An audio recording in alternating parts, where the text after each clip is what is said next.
Hi, I'm Barry Sahajian, and it's time to look at another bebop line to add to your jazz vocabulary.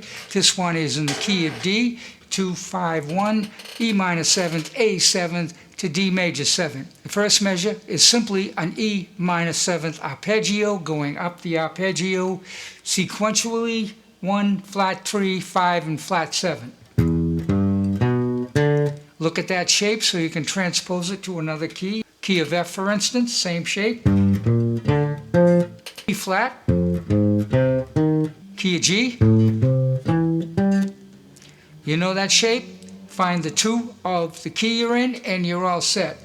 Okay, let's go to the 5-7, back to key of D, and we're playing a scale, a descending scale, a Mixolydian descending scale from the 3rd of the A 7th, which would go down 4 notes, 3, 2, 1, flat 7.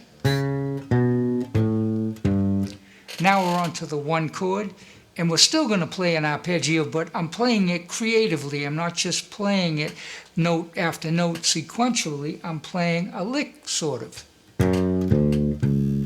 That would be the first half of the lick, which would be 3rd, root, major 7, back to the root. Very simple shape. You can move it anywhere on the neck.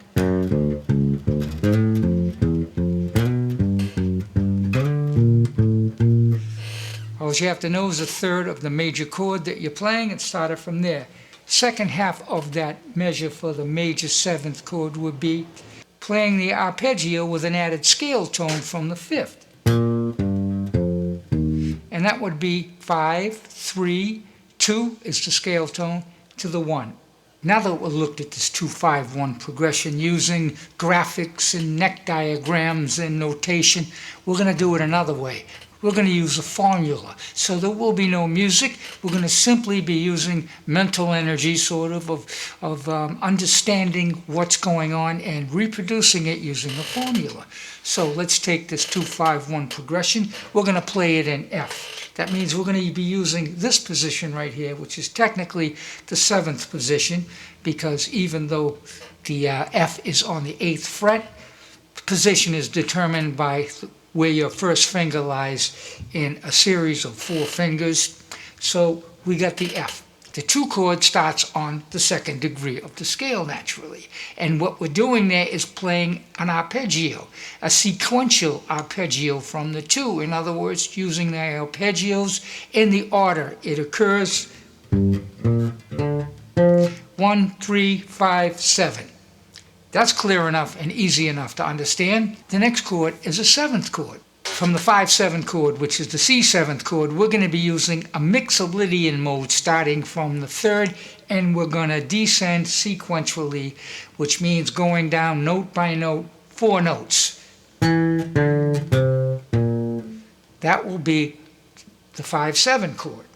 On the 1 major 7th chord, the F, we're going to be approaching this a little differently. We're going to be using arpeggiated notes exclusively, but in a mixed order, a mixed creative order, to make it sound more musical.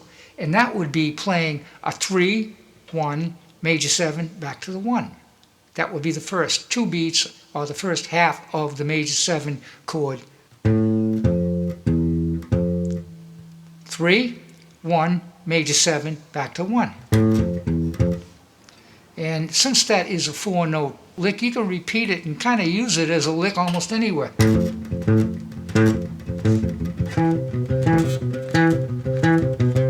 On the next part of the major 7th chord, the F major 7th, we're going to play 5, 3, 2, 1.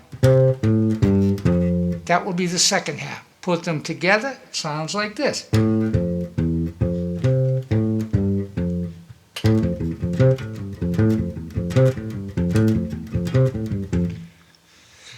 And there you have it. We did that intellectually and by understanding theory and memory, and we didn't have to look at any music, and we can still execute that and understand exactly what we're doing at all times. I hope you liked this video. If you did, please subscribe. There's more to come. Hit a like, comment, ask me a question if you didn't understand this clearly enough, and I hope to see you again sometime.